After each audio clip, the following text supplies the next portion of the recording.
And this is something which sparked some controversy when the idea was first introduced by parliamentarians. The suggestion was made that this is all because of a fear of review. Talk to us about that. I mean, why would a law make free SHS any better than it is today? It's not a free SHS. It's a free secondary education bill. Thank God that Cabinet has approved a draft from the Attorney General. Is going to go to Parliament. The whole idea is this. In this country called Ghana, we used to have 7-year secondary education. 5 years of O-level, and then have 2 years of A-level. That was secondary. So those of you who were fortunate enough to go to Augustine's and Adisadel and Achimota, you have 7 years of Achimota education. Now your nephews who will go there have 3 years of Achimota. 7 years of Achimota and 3 years, which is better? Obviously 7 years. In many countries around the world, secondary is 6 years. But they have choices. In some places, they do what is called collocation. The lower and the upper secondary are on the same campus. The junior high and high school are on the same campus. That is what we used to do under the old regime before the introduction of the junior high school and the 1987, brought about by 1987 education reform. So Ghana was doing collocation. Nigeria is doing that now. They do collocation. And then we decided that, like other countries, we can separate them. But the unfortunate thing for Ghana was that when we separated and called part of it junior secondary school and later on junior high school, there was nothing high school about it. So it's a misnomer. When you say junior high, it's high school for the juniors. It's a lower secondary. But you then went to your law and you made a law and said, Ghana Pre-Tertiary Education Act says that Ghana has 2 years of kindergarten education, 6 years of primary education, 3 years of junior high school education, and they are all basic.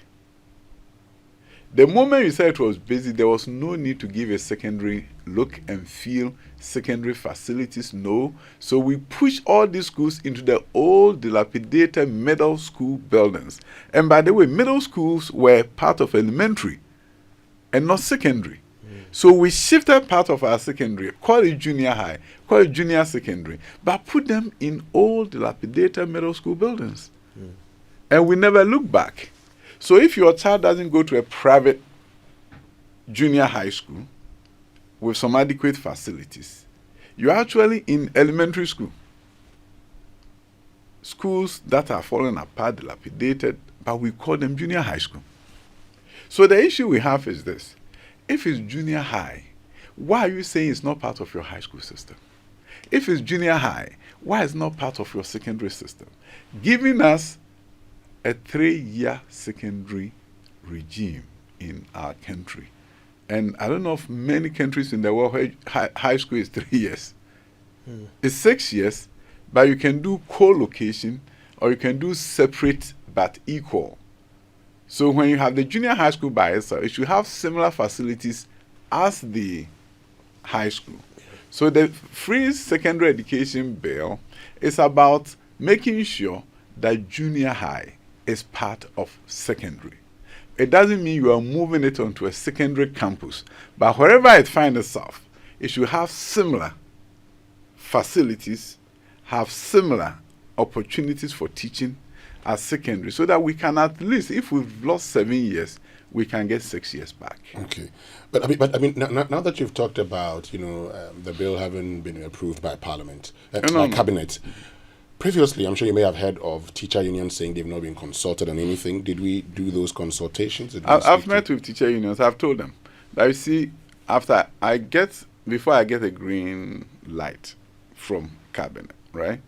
I'm careful to do broad. That's why we have time between now and Parliament. And when it gets to Parliament, that is where major the hearings come from the committee, stakeholder input is also invited by the committee. You see, the whole thing is this.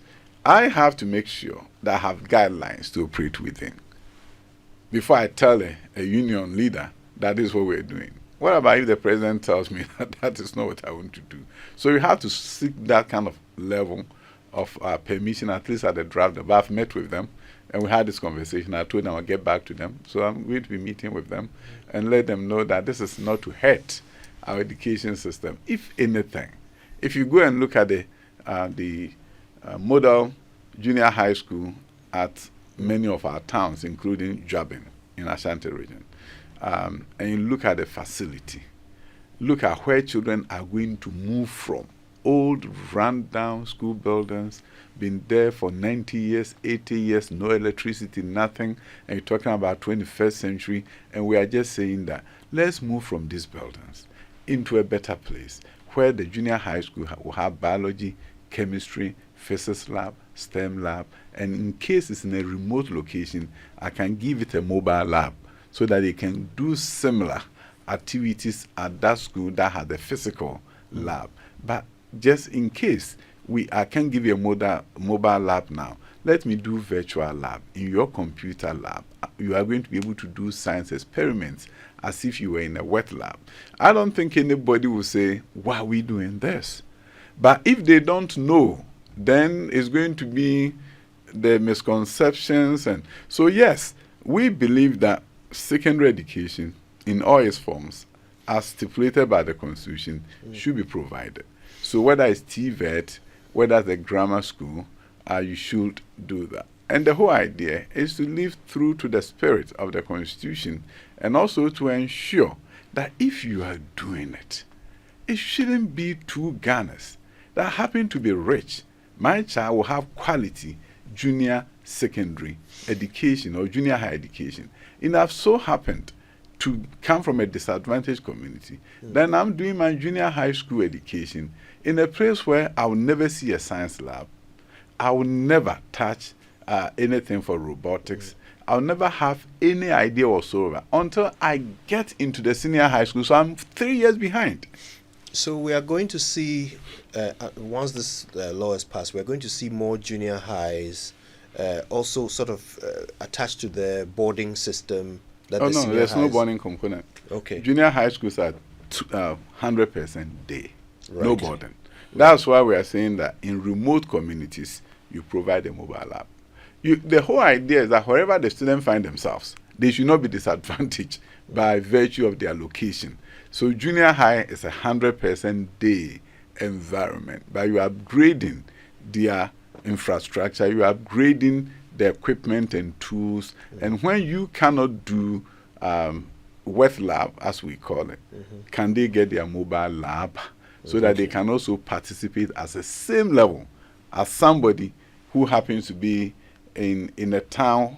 Because you see, if you have 7 junior high schools, it's easy to have a large one, migrate all of them there so they can have access to the equipment. But what about if you happen to have one town, one junior high school? You don't leave them behind. You get mobile lab so that they can also do some things. Yeah, but if that's, I mean, is that the only provision when it comes to the law? Yes, the law. Oh, no, of course not.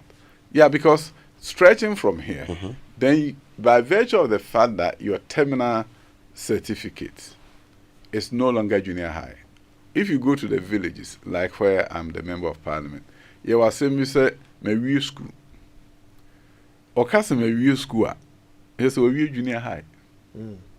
It's well-known way of describing I've ended my school. They mean basic education. Yes. So As Cousin we have Maybe it school, today. yeah, I will not be doing honors, me banner school. And yes, secondary school, no, okay. He's talking about junior high. That's the expectation. Now we are saying that because the government for the last 7 years have made provision and you can go, you have to go. Because there's an emerging trend in the country. It will fascinate you to know that Northern region has the highest transition rate from junior high to high school, 95%. Savannah and Northeast is 94%. Upper East is 92%. Upper West is 89%. So if you were to do a league table of transition rate, the 5 northern regions top the table. And by transition rate, you mean the number of students who go from junior Junior high high to senior high. Senior high. So when you look at it, and then begin to look at the fact that a number of the regions in the south have a transition rate in the 70s. Then if you are the Minister for Education and you look at the data and you work on the data, you become concerned. Say if there's a disparity of almost 20% between the northern region and a region in the south, if these trends continue for the next 20 years, what will happen to that region? There will be a huge gap in economic development, socio-economic transformation, and then you may have to then look for a way to do another intervention.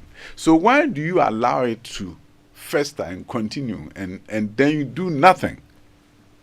You have young men and women, opportunities have been provided, then they will decide to go and do something else. Yeah, but so the compulsory element is part of the free secondary education bill. Okay. But talking about northern regions, what is their basic school completion rate, for instance, so that we can actually look at that and compare to, say, the transition rate? Do we know, say, their basic school completion rate? I understand that some research is showing that there's some dropout issues. And that is why now we have the GEOP, Ghana Education Outcome Project. Last year, we integrated 17,000 students back, majority of them in the northern region. So that is there. But the point is that at the secondary transition level, they go. Yeah. So the fact that there's a problem there doesn't mean you don't do both concurrently. We are fixing the out of school, but if you look at the numbers and people here are not going to the secondary, you don't say because the north happens to have a dropout at the junior high, there's no problem for the south. It's a comparison to show that something should be done. If I go to a certain district, you have 66%. 66% transition. Okay. So talking about something being done. So for instance, you have a national average of, say, 75%. You know, from those who start school and complete, say, junior basic school, 75%.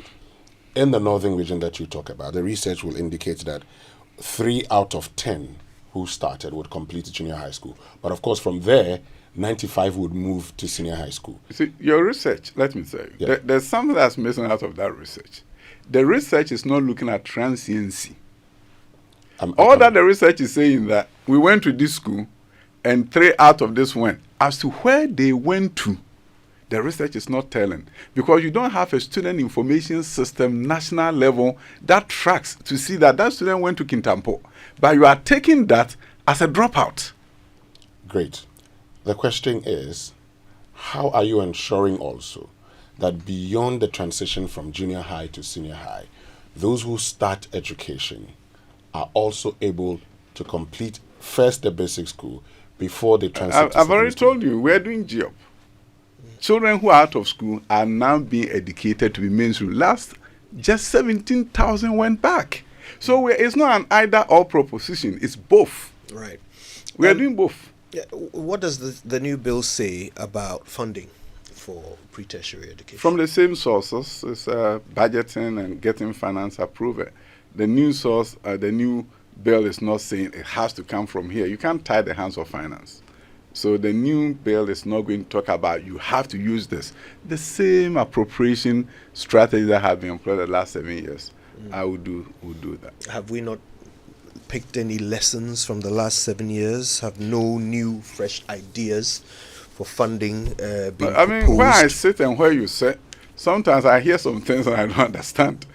Government appropriates, yes, you may have an issue of time when the money is released, but we've never missed anything from the releases.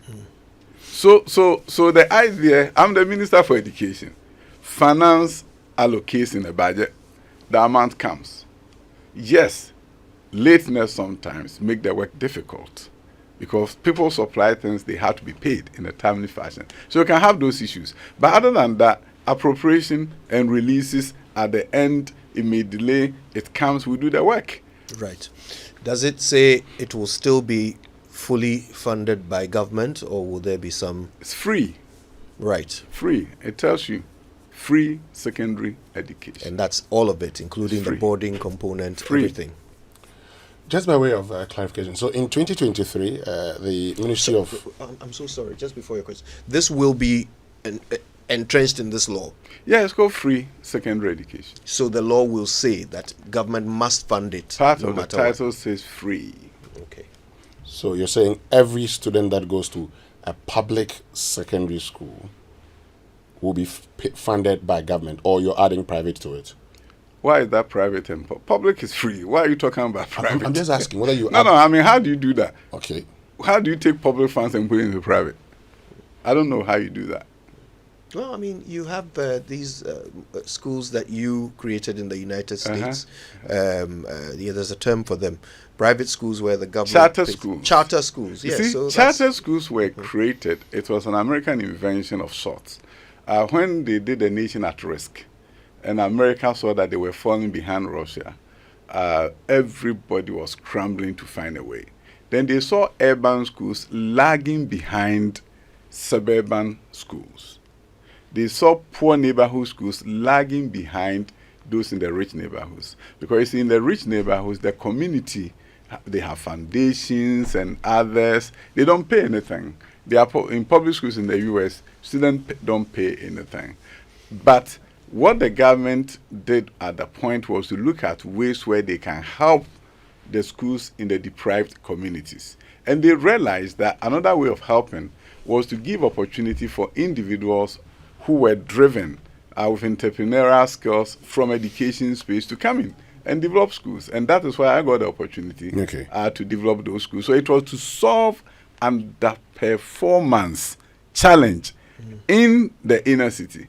It wasn't because private schools were asked to come and get students. No, it was about, we have a specific problem. The specific problem that schools in the inner city are underachieving. So can you build a school here that will ensure that there's parity? In every 5 years, we will come and check your results and see if you are better than the regular public schools. If you are better, you are in business. If you are not, we've been there for about 20 years because our outcomes are better than the regular public schools. Honorable Minister, does the Ghana Education Service or the Computerized School Selection Placement System, do you post students to private secondary schools? They used to, not anymore. Not anymore? Oh, no. Before free senior high school, what was happening in this country to me was insane. Why? The reason was that there was something called cutoff. That if you say for the BEC and you don't make a certain aggregate, some years it was anybody who makes more than 28, you will not be able to go to a public school. And that was this country. A majority of the students who couldn't make it were the ones who went to our own public schools. And we barred them from going to public senior high school. And those ones were then posted to private schools. Great, but my question because they were on their own. Yes, but the question is, the funds, free SHS, you're making it possible for students to go to school. So, talking about private schools, the money goes to the students. These are students who are having secondary education. Shouldn't the state be concerned about their education too? Why should you be concerned? If they don't, why did they go to private? You have Cambridge education, right? IB education. A parent decide that rather that my child have an IB.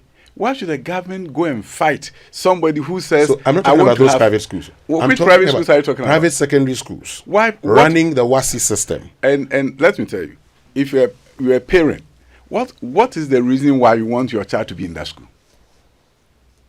Is it because you are not accepted to Legon, Presec? Is it because the government... You see, if the government had a cutoff, if you were telling me this in the old regime of a cutoff, then it's a different thing, because you cut somebody off and place them in a private school. You, the government, did that.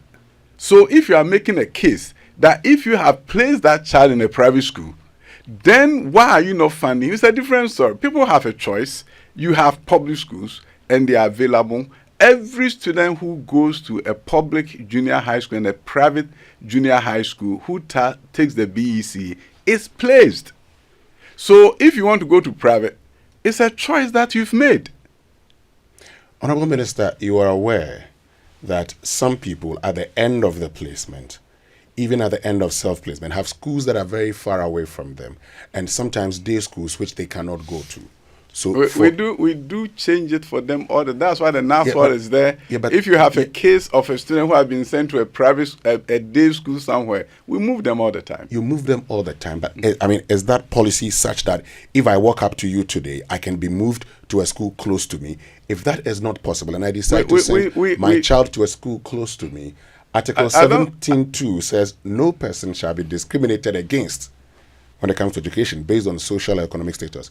Why can't I also have the same that everybody's I don't know of any parent who said, I wanted a school for my child, I didn't get it. I mean, if you were talking about this at the time where we were discriminating, those were the days this should apply. When we're discriminating against Ghanaian children by telling them you got a grade 28, you can't go to a public school. If you were arguing about that, you have a point. But this time you don't, because everybody gets a school. Everybody is placed.